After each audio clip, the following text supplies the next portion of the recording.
મિત્રો, શું તમે પણ શિક્ષક બનવા માંગો છો? તો શિક્ષક ભરતીના નવા નિયમો અવશ્ય ચેક કરી લેવા. શિક્ષક ભરતીના નવા નિયમો જાહેર થઈ ગયા છે. હવેથી શિક્ષક બનવા માટે ટેટ પરીક્ષાની જરૂર નહીં પડે. સ્વાગત છે તમારા બધાનું વિદ્યા સેતુ હસ્તી યુટ્યુબ ચેનલમાં. આજના આ વિડીયોમાં આપણે જ્ઞાન સહાયક ભરતીના નવા નિયમો વિશે ચર્ચા કરીશું. તો આ વિડીયોમાં તમને માહિતી મળશે જ્ઞાન સહાયકની નવી ભરતી ક્યારે આવશે, જ્ઞાન સહાયક ભરતીમાં ઉંમર મર્યાદા વધારી અને કેટલી કરવામાં આવી છે, અને અનુભવ જો તમે ધરાવતા હશો તો શું જ્ઞાન સહાયકમાં પ્રાથમિકતા મળશે કે કેમ. તો આવી તમામ માહિતી તમને આ વિડીયોમાં મળી જશે. તો ચેનલ પર નવા હોય તો ફટાફટ ચેનલને સબસ્ક્રાઈબ કરી દેજો. તો ચાલો શરૂ કરીએ આજનો આ વિડીયો. જ્ઞાન સહાયક ભરતી 2026ના નવા નિયમો. 9 થી 12ની સરકારી ગ્રાન્ટેડ સ્કૂલો માટે નવો ઠરાવ. ટાટ પાસ ઉમેદવાર ન મળે તો યુજી પીજી પાસને પણ જ્ઞાન સહાયકમાં તક. વય મર્યાદા પણ વધારવામાં આવી છે. માધ્યમિકમાં ભરતી માટે છે એ 48 વર્ષ અને ઉચ્ચતર માધ્યમિક માટે 50 વર્ષ જે છે એ વય મર્યાદા કરાઈ છે. અને ભરતી જે છે હવે મે મહિનામાં અને દર વર્ષે જ્ઞાન સહાયકની ભરતી થશે.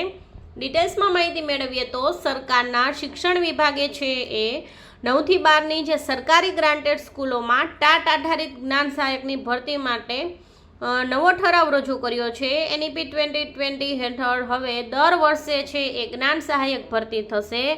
ટૂંક સમયમાં છે એ નવી જાહેરાત પણ બહાર પડી જશે અને જુલાઈ અંત સુધીમાં આ નવી ભરતી પૂર્ણ પણ થઈ જશે.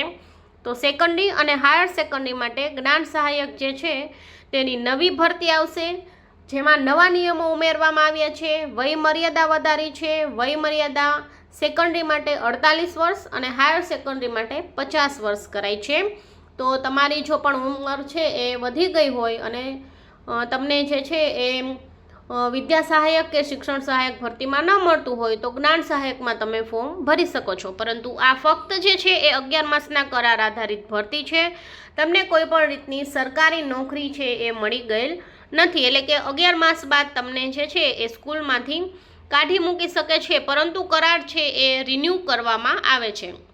અને જો તમારી પાસે જે છે એક્સપિરિયન્સ હશે અને તમારે એ જ સ્કૂલમાં રહેવું હશે તો તમને અગ્રિમતા પણ આપવામાં આવશે. જે સ્કૂલમાં હશો ત્યાં ને ત્યાં કરાર રિન્યૂ પણ કરી દેવામાં આવે છે. તો ટૂંક સમયમાં નવી જાહેરાત આવી જશે. તમને જો ક્યાંય પણ ચાન્સ ન મળતો હોય તો તમે જ્ઞાન સહાયકમાં ભરી શકો છો. જુલાઈ અંત સુધીમાં ભરતી પૂર્ણ પણ થઈ જશે અને નવી જાહેરાત છે એ ટૂંક સમયમાં આવી જશે. તો ટાટ સેકન્ડરી અને હાયર સેકન્ડરી જે છે એ 30 જુલાઈ સુધીમાં છે એ નવા જ્ઞાન સહાયકની ભરતી છે એ થઈ જશે. અને જો તમે ટેટ પાસ નથી કરી કે ટાટ પાસ નથી કરી, એટલે કે ટાટ પાસ ન હોય અને તમે છે માસ્ટર્સ કરેલ છે અને ફક્ત છે ગ્રેજ્યુએશન કરેલ છે તો પણ તમે હવે ફોર્મ ભરી શકશો.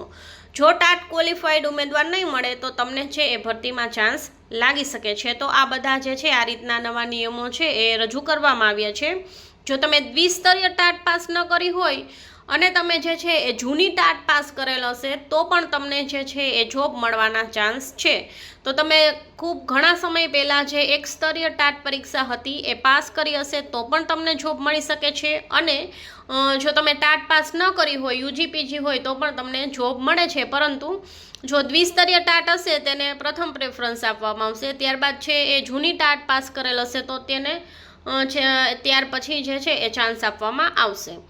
આ યોજના જાહેર થતાં પ્રવાસી શિક્ષક યોજના આપોઆપ રદ. 11 માસ માટે ભરતી કરાશે અને નવી જ્ઞાન સહાયક યોજના જાહેર થઈ છે. અને નવી જોગવાઈમાં જો ટાટ પાસ ઉમેદવાર ન મળે તો શૈક્ષણિક લાયકાતના આધારે પણ પસંદગી થશે.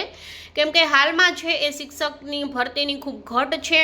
હાલમાં છે એક્ઝામ લેવાની બાકી છે. ફક્ત છે એ ટાટ હાયર સેકન્ડરીનું રિઝલ્ટ જ આવ્યું છે અને ટાટ સેકન્ડરીનું રિઝલ્ટ હજુ હમણાં જ આવ્યું છે. તો હવે હમણાં થોડા સમયની અંદર 15 ઓગસ્ટ પહેલાં ટાટ હાયર સેકન્ડરીની મુખ્ય પરીક્ષા અને ટાટ સેકન્ડરીની મુખ્ય પરીક્ષા પણ 15 ઓગસ્ટ આસપાસ ત્યાં સુધીમાં બંને એક્ઝામ લેવાઈ જશે.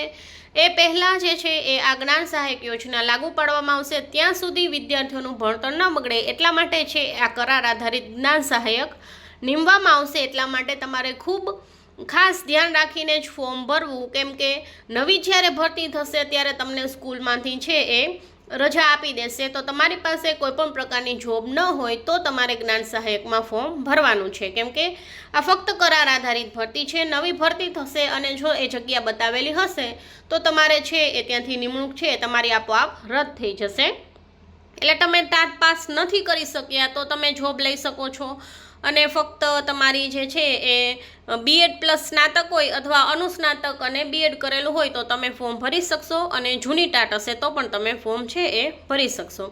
તો આ રીતે છે અને હવેથી દર વર્ષે જે છે એ ટાટ પરીક્ષા આવશે. 15 થી 20 મે આસપાસ જે છે એ આ જ્ઞાન સહાયક યોજના જે છે એ આવશે અને તમારે જ્યાં તમે જોબ કરતા હોય ત્યાં રિન્યૂ કરાવવું હોય તો ત્યાં જ તમને જે છે એ પસંદગી પણ મળી શકશે.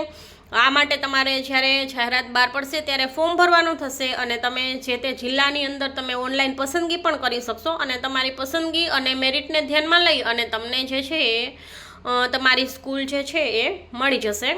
તો આ રીતે છે એ અઠવાડિયાની અંદર લગભગ જાહેરાત બહાર પડશે અને પ્રોસેસ થઈ જશે. 6 થી 7 દિવસની અંદર વેઇટિંગ લિસ્ટ પણ જાહેર કરી દેવામાં આવશે. તો ખૂબ જ ટૂંક સમયની અંદર ભરતી આવવાની છે. ઉંમર મર્યાદા વધારી દેવામાં આવી છે એટલે બધા જ ઉમેદવારો આ ભરતીમાં ફોર્મ ભરી દેશે. જે કોઈ પણ વિદ્યાર્થી પાસે જોબ નથી એના માટે સારી એવી ઓપોર્ચ્યુનિટી છે.